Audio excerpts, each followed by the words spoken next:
Welcome to Addicted to Busy, the podcast specifically for overachieving property managers who are dying for a little more work-life balance in their lives.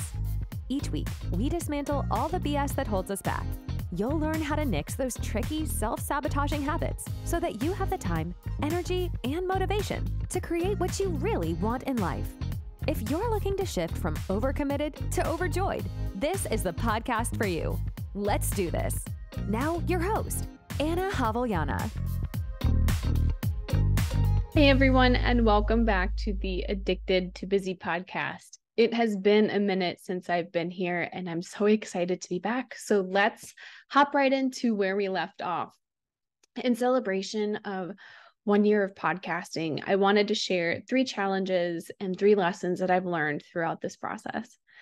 Last episode, we discussed how I feared that my experience might be too ripe for the picking, and that in order to move forward, I needed to be willing to be a beginner again.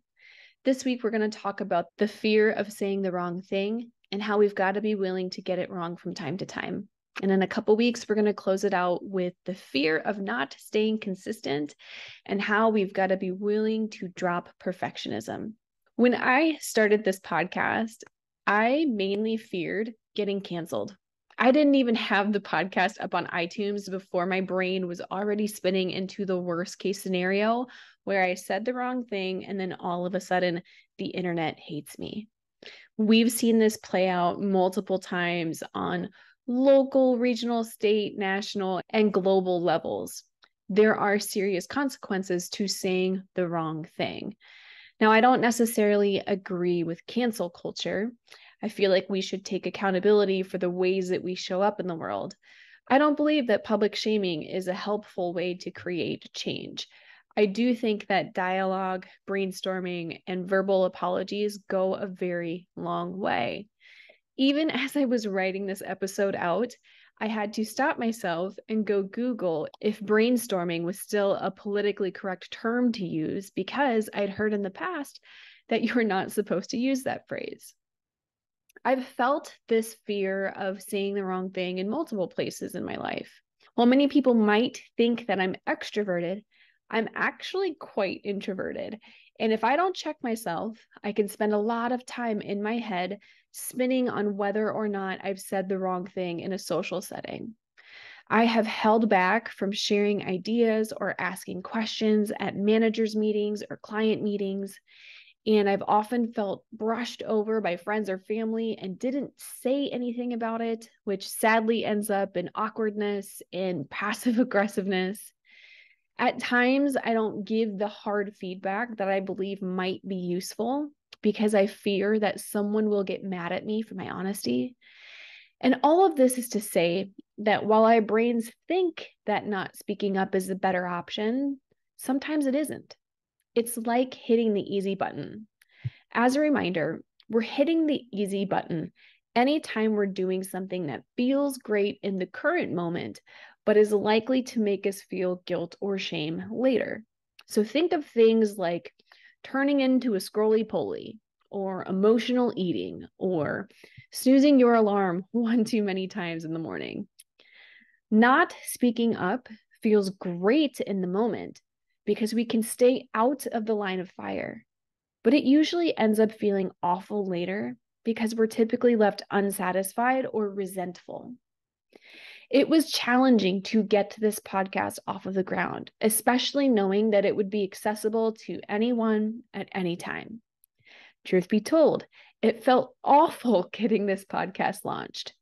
Now, don't get me wrong, I was so excited to do this, and I wanted this podcast more than anything, and I was excited for its potential. But the fear of being judged or made fun of was always present. So if we think about this from the context of hitting the easy button, typically the behaviors that get us closer to our goals are the ones that feel awful first, but feel amazing later. So for example, it feels awful in the moment to have to turn down a delicious fresh baked cookie from a resident. However, it feels amazing that night when I lay down to sleep and I'm not bloated or uncomfortable from overeating. Oh, it's the same thing with this podcast. I really had to psych myself up to put it together and get it posted. And there are a lot of mundane, unfun tasks that go into this process. Now, on the flip side, I can't tell you how amazing it feels to hear how this content resonates with other managers. On a few occasions, people have recommended the podcast on their Instagram stories, left reviews, or sent emails sharing how it's helped them. And man, that feels amazing. It was so worth the risk of saying the wrong thing because it's helped property managers start a conversation about how things could be done differently. The goal of this podcast isn't necessarily to give advice. Trust me, you do not want to be taking advice from me. More so, I look at it as a place where we can all share what's been helpful.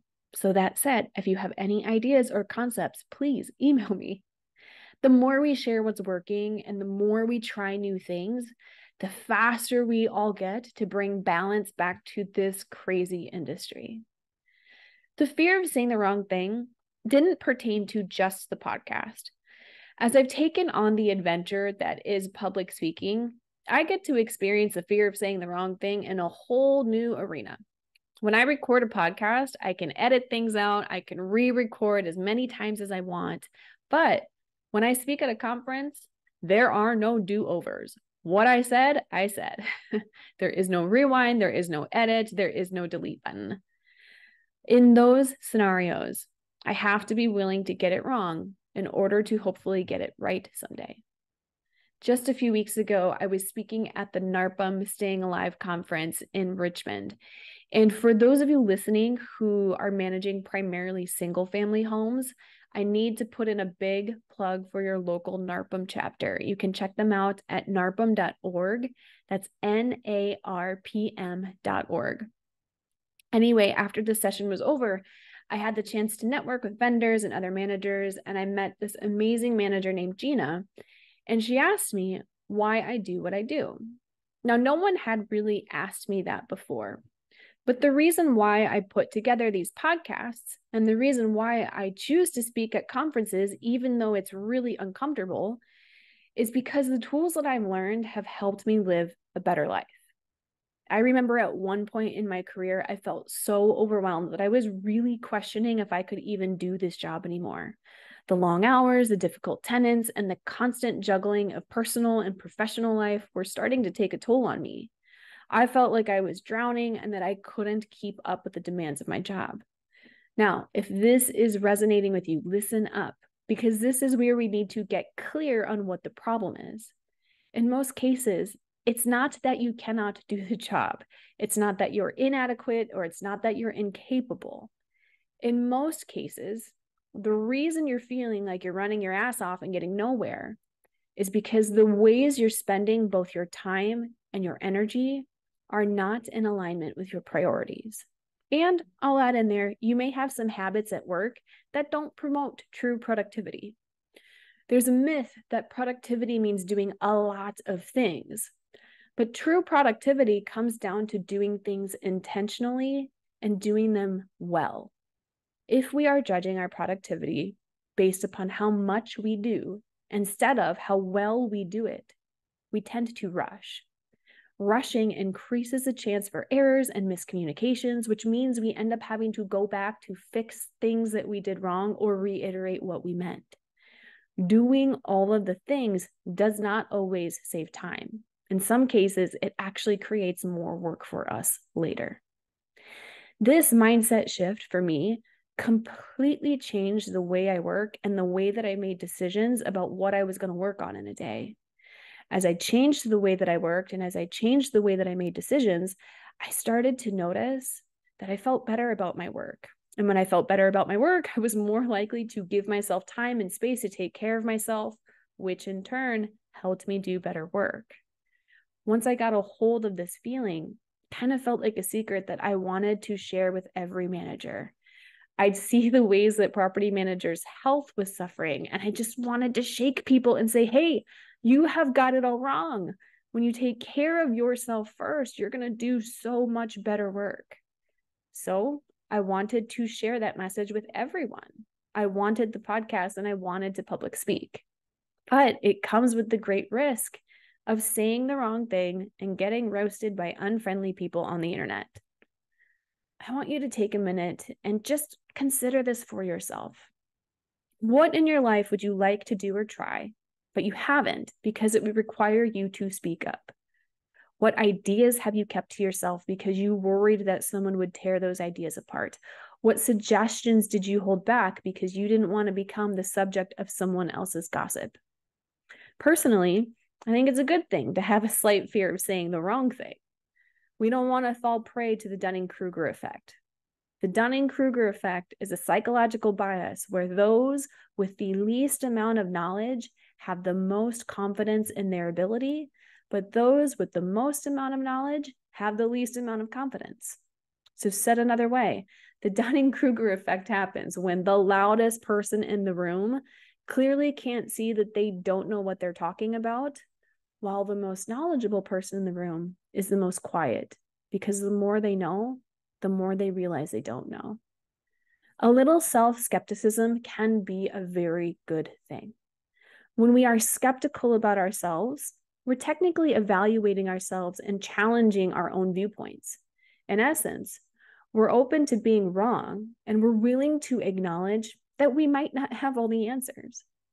But where we have to be very cautious is that our self-skepticism doesn't turn into unnecessary self-doubt. When that happens, we start holding ourselves back from new possibilities. When I take a look at my journey to speaking at conferences, I knew what I wanted to share. I knew what worked for me, but I can't take my experience as fact. What worked for me may not work for everyone else. So this puts me into a position where I had to rely on research. I had to study more, I had to read more, and most importantly, I needed to be able to take feedback. In most cases, I'm very thankful that I receive positive feedback from the episodes that I've posted. But I have also received feedback from people who either don't agree with something that I've stated and or they didn't understand what it was that I was trying to get at. And that sucks. That's hard because once I post the episode, it's out there. However, I'm thankful that I have the opportunity to receive feedback on my work. And I'm thankful that I have the opportunity to potentially say the wrong thing and have strangers correct me or challenge me because it really only fuels my own growth. Every time that I'm able to look at things from a new perspective, my experience of the world changes and my appreciation of the ways others interpret the world, that deepens. Again, this podcast is not an advice column. It's a space to challenge your own thinking and try new ways of doing things with the intent that you start to get more out of your day.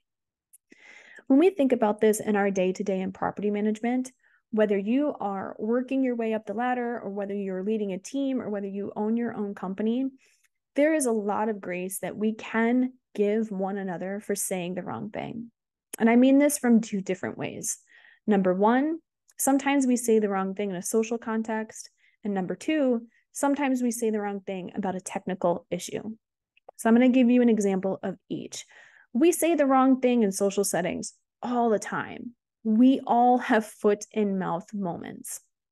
I once had a colleague who said the absolutely wrong thing to the wrong crowd of people at the wrong time. This manager referred to their administrative assistant as the lowest on the totem pole, right in front of other people who were in that same position. Ouch. Even saying this out loud makes me cringe a little bit inside. Now, I'm not saying that what they said was right. I'm not saying that what they said was wrong. But the reason I bring this example is because that comment followed this manager around for years. The people who were offended by the comment refused to let it go. Years later, they were still talking about it. Now, this is problematic for a number of reasons. First of all, when we don't let it go, we're the ones who are stuck in the negative emotion of reliving that memory over and over again. Second of all, when we hold it against someone that they said the wrong thing, it prevents us from taking into account the ways in which that person might have grown. When someone says the wrong thing and we can't let it go, it's as if we took their worst moment and superimpose it upon all of their future moments. It's almost like we expect them to continue making mistakes or saying the wrong thing because that one moment has defined them in our minds. But it's important to remember that people are not defined by their mistakes and they are not defined by their past actions. We all make mistakes. We all say wrong things at times. What truly matters is how we learn from those moments and grow as individuals. The second place where we can give each other more grace when we say the wrong thing is from a technical standpoint.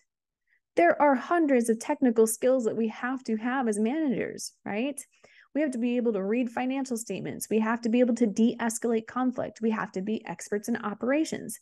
In many cases, our owners expect us to be fortune tellers and our residents expect us to be therapists and or babysitters.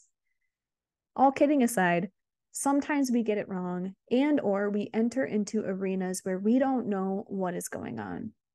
I know that when I moved from residential management to commercial management, there were so many things I didn't know, and I often felt like the dumbest person in the room. But I'm glad I had that experience. Because of it, I learned how to embrace the 4 most powerful words that you can speak out loud. And those words are, I do not know. If I could tell my younger self anything, it'd be that you do not have to pretend to know everything. In fact, not knowing is a beautiful thing. I can't tell you how many times I've said, I don't know, and then had a useful or meaningful conversation follow. If you ask for clarification with the right tone, it does not imply incompetence. In many cases, it can imply curiosity or a willingness to learn. Now, on the flip side, our industry has a lot of jargon, and some of that jargon varies from asset type to asset type or company to company or client to client. So sometimes when you admit that you don't know or you don't understand, it's something that you do know and that you do understand. It's just that the verbiage used is different than how you're used to hearing it. Other times that you say you don't know, it may be because the person you're speaking with is not doing a great job of explaining. And that's not on you, that's on them. You cannot fault yourself for someone else being a poor communicator or a poor mentor, but you can help that person communicate better by calling attention to what isn't making sense to you. In all of these examples, you have to be willing to say the quote unquote wrong thing. For those of you listening on the podcast, I'm putting wrong in quotation marks here. Within both of these spaces, either saying the wrong thing in a social setting or saying the wrong thing in a professional setting, here's what we have to remember. We cannot control what others think of us. Try as we might have some influence, but we never have full control over someone else's opinion. What we do have 100% full control over is how much grace we give both to ourselves and others. And I don't know about you, but I've always felt more comfortable with people who are gracious, right? The example I gave you earlier about the colleagues who kept gossiping after the comment was made about the admin assistants being the lowest on the totem pole, I really didn't want to be around those colleagues because I knew if I said one thing wrong, it would likely follow me around for years. Now, on the flip side, I had an amazing manager who would give me the most useful feedback after I led client calls. This manager wasn't shaming me for the things that I said wrong, but rather they were coaching me on how to do it better next time. And there's a big difference. I didn't fear making mistakes in front of that person because I knew without a doubt they weren't going to use it as fuel for their next gossip session. I knew that they were saying it as a means to help me grow.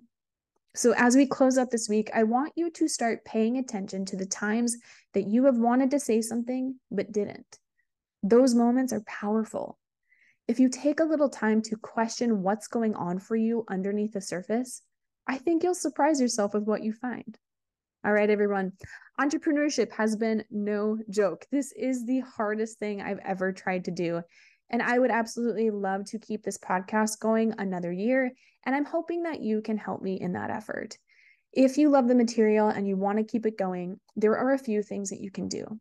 First of all, share your favorite episodes with your teammates and your colleagues. This is free and it only takes a few seconds. Second, if you have a few minutes to spare, please write a review on Apple Podcasts. This will help other managers like you find the show and hopefully hear whatever it is that they need to hear so that they too can get a better handle on work-life health balance. If you're looking to do a deeper dive, I encourage you to sign up for our coaching program. Yes, you have to pay for it, but I promise you that you'll get a positive return on your investment of your time and your money if you take it seriously. Plus, you'll get to work with me live, which is a whole other experience in and of itself. Not sure if that's a good or a bad thing. You can decide. And finally, another way that you can support Addicted to Busy is to hire me to speak at your next event. I've worked with various chapters of BOMA, IFMA, NARPM, IRM, NAA, basically any of the property management acronyms you can think of. And I love spreading this work to others, and it'd be a joy to work with your organization.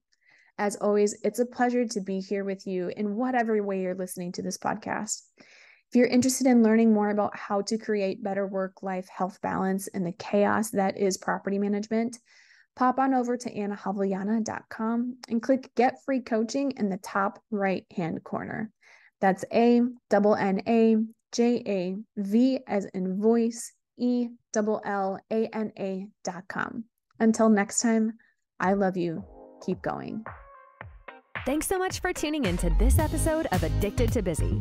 If you're enjoying the show, please feel free to rate, subscribe, and leave a review wherever you listen to your podcasts. This helps others find the show, and we greatly appreciate it. Thanks again for tuning in, and we'll catch you in the next episode.